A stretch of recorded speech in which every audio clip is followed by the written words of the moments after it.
Dans cette vidéo, nous allons voir la corrélation de l'or avec l'économie australienne et comment le cours du métal précieux peut affecter le cours de l'AUD, donc de l'AUD-USD. Tout d'abord, on va se pencher sur l'or. Je vais t'expliquer les caractéristiques de l'or dans le marché du Forex et comment réussir à en tirer parti. On va débuter avec un petit peu d'histoire, car tu n'es pas sans savoir que depuis des siècles, le métal précieux a servi de monnaie, ce qui permet de réaliser différentes transactions avec celui-ci. On va commencer avec le régime de l'étalon d'or jusqu'en 1939. Donc l'étalon or, il a été mis en place en 1879. C'est un régime de change fixe qui permet aux pays de rendre leur devise convertible en une certaine quantité d'or. Mais la Première Guerre mondiale, puis la fin de la convertibilité des billets en or et la suspension de la circulation des pièces d'or dans les années 1930 fragilisent le système. Le cours de l'or et les accords de Bretton Woods. Avec les accords de Bretton Woods, dont je t'ai parlé dans la vidéo de présentation sur le Forex, le Gold Exchange Standard régit le système monétaire mondial entre 1944 et 1971. Seul le dollar est alors convertible en or et toutes les devises sont convertibles en dollars. Il faut dire que les États-Unis détiennent alors 70% des réserves mondiales d'or. Le cours de l'or et du dollar devient pratiquement identique. Donc, comment évolue le cours de l'or après les accords de Bretton Woods?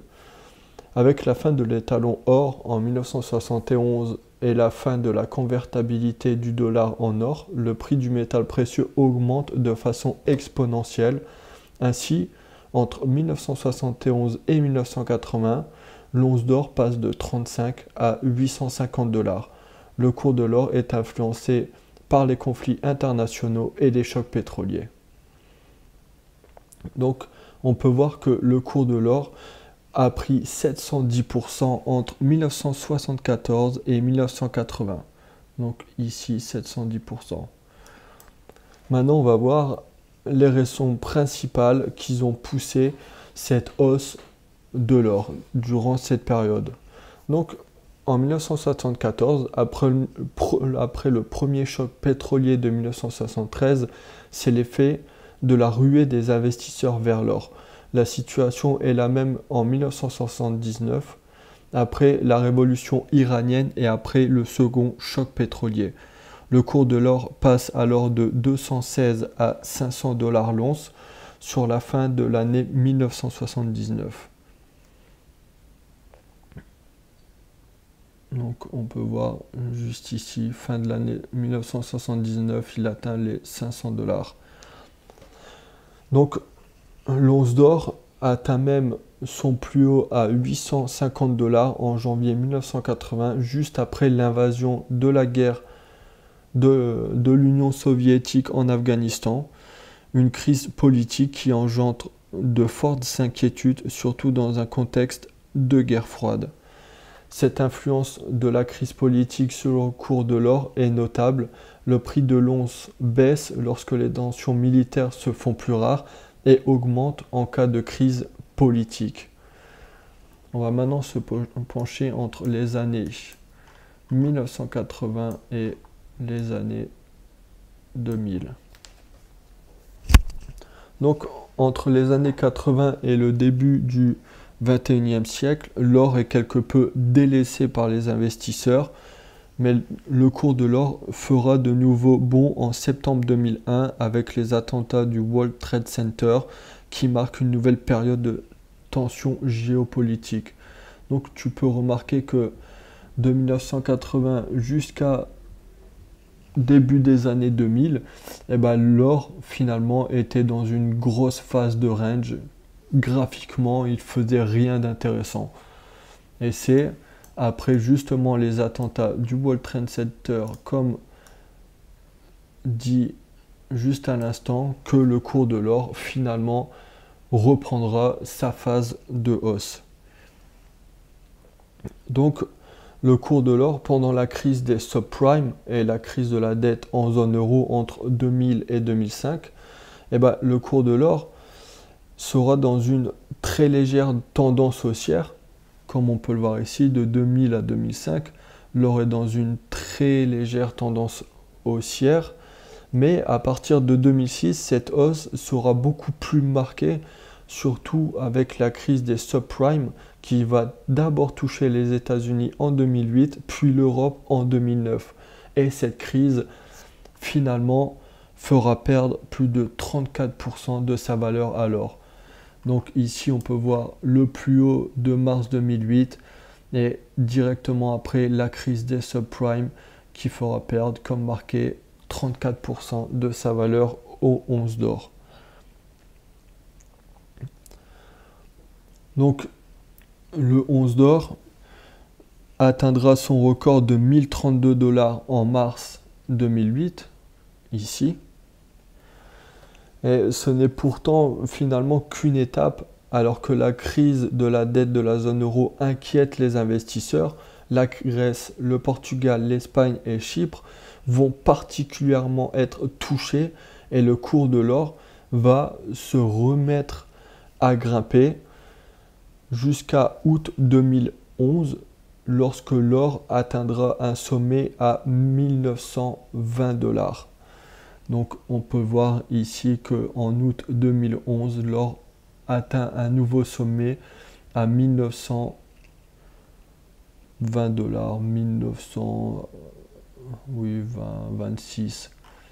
Donc on peut voir que finalement, depuis le début des années 2000 jusque l'année 2011, donc en 11 ans, eh ben, l'or aura fait une hausse de quasiment 662%. Donc, ce qui est franchement énorme. Hein.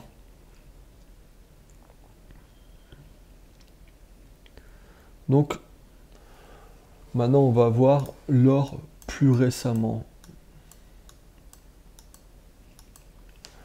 Donc, en janvier 2020, avec la crise du Covid, qu'on a tous malheureusement entendu parler, l'impact sur le marché de l'or a été constaté avec une hausse de plus de 78% pendant la crise.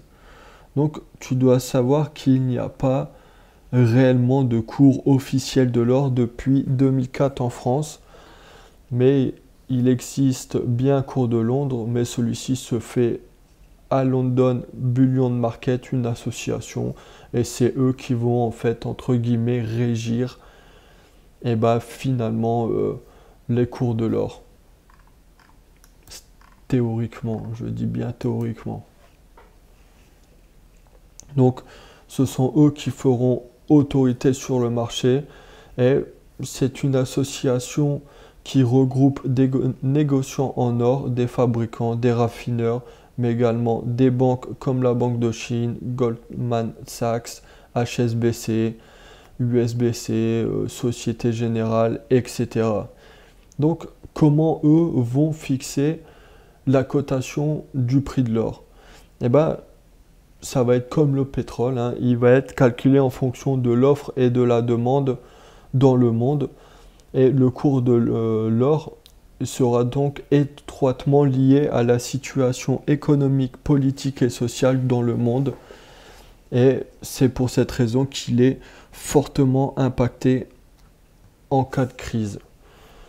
Le cours de l'or va dépendre, comme je te l'ai dit, de l'offre et de la demande en métal précieux de certains secteurs qui seront la joaillerie ou l'industrie. Les bijoux en or, par exemple, vont particulièrement être recherchés à certaines périodes de l'année en Chine et en Inde, ce qui peut impacter le cours du métal précieux. Car durant le nouvel an chinois, beaucoup d'or est utilisé également en Inde. Maintenant qu'on a vu un peu l'histoire du cours de l'or, et que tu connais un petit peu plus cet actif, on va maintenant voir le lien entre l'économie australienne et le métal précieux. Donc on va comparer l'or à l'indice du dollar. Et normalement, quelque chose doit te frapper aux yeux. Donc l'or et le dollar, eh ben, comme tu peux le voir, ils sont pas très copains. En général, quand le dollar va grimper, eh ben, l'or, lui, va chuter et vice-versa, comme tu le vois sur le graphique où l'or monte tandis que le dollar baisse. L'or chute tandis que le dollar monte. Donc ils auront une certaine une décorrélation. C'est l'explication que la plupart des gens vont donner. C'est qu'en temps d'incertitude économique, les investisseurs vont vendre du dollar pour de l'or, contrairement à d'autres actifs. L'or, dans le temps, va bien conserver sa valeur. De nos jours, la corrélation inverse entre l'or et le dollar est toujours valide, bien que la dynamique sous-jacente a quelque peu changé, parce que le dollar est une valeur refuge et les mauvaises nouvelles économiques vont engendrer une ruée des investisseurs sur le dollar et l'inverse se produira quand l'économie donnera des signaux d'amélioration. Donc maintenant on va comparer justement notre cours de l'or avec notre cours de l'OSCI. Je vais retirer mes moyennes mobiles lissées pour pas qu'elles nous gênent. Et finalement, on va passer en 4 heures. Et finalement, tu peux voir qu'en donné 4 heures, eh ben, le cours de l'or va suivre presque identiquement le cours de l'OSCI, donc de l'AUD. Et c'est pour une raison très simple, c'est parce que l'Australie, c'est la 3e productrice d'or mondiale avec une production de plus de 5 milliards de dollars par an. Donc historiquement, la paire AUD-USD aura une corrélation de près de 80% avec le cours de l'or. Et c'est pour cette raison que la paire de l'OSCI va réagir mieux que certaines paires de devises au cours de l'or. Donc concernant l'Australie, la mine d'or de Boddington, qui est située à environ 130 km au sud de Perth, en Australie occidentale, sera considérée comme la plus grande mine d'or dans le pays. Maintenant, on va comparer avec les taux américains à 10 ans. Et là, tu peux voir que les Treasury Yields, donc les obligations gouvernementales à 10 ans aux États-Unis, vont tendre à avoir finalement une corrélation négative avec l'or. Comme tu peux le remarquer ici, quand l'or chute, eh ben, les obligations gouvernementales vont, elles, avoir tendance à monter. Donc ça peut être aussi un certain indicateur en plus pour nous donner une certaine direction que l'or va pouvoir prendre. Donc maintenant on va retirer ça et on va se rendre sur un graphique de l'AUD. Donc finalement, comment on va mettre tout ça en place pour nous prendre des décisions sur notre paire de devises de l'AUD, car nous c'est ce qui va nous intéresser. On va pas trader l'or, mais on va trader la devise AUD-USD qui est une corrélation positive de l'or. Car nous, on va pas vouloir trader directement l'or, car l'or c'est une matière qui est très volatile. Et comme on va chercher à avoir le moins de risques possible, et ben on va se détourner de cette matière très volatile, mais on va profiter de ces mouvements pour prendre des décisions sur notre paire de devises. Donc, comme tu peux le voir, eh ben, le 4 juillet, tu remarques que l'OSCI casse finalement ce niveau de résistance pour lui faire normalement reprendre une dynamique haussière. Mais comme tu as pu le constater, finalement c'était un fake out, le prix repart à la baisse. Et comment on aurait pu voir que finalement cette cassure, c'était un fake out? Comment on aurait pu ne pas tomber dans le panneau? Eh ben, c'est simple, on va se rendre sur notre indice du dollar tout d'abord.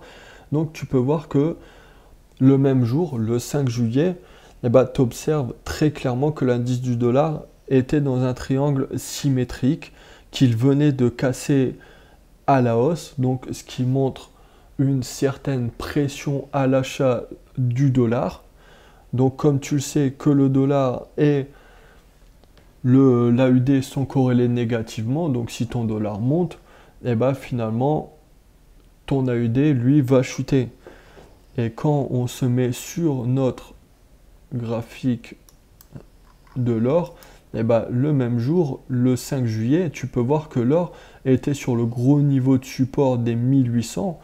Donc rappelle-toi, le chiffre rond des 1800, c'est un chiffre qui est psychologique pour les intervenants de marché et qui a fait office de support durant une certaine période. Même si on revient plus loin dans le passé, les 1800, ça a été un gros niveau de polarité qui aura fait beaucoup office de résistance, résistance, support, support, support, support. Donc finalement, les 1800, c'est un gros niveau psychologique. Et comment on pouvait se dire que ce niveau allait être cassé? Et bien finalement, c'était avec notre indice du dollar. Notre indice du dollar était en forte progression haussière, ce qui nous donnait finalement une forte pression à la vente sur notre indice de l'or. Et c'est comme ça qu'on pouvait savoir que notre indice de l'AUD avait des chances de baisser.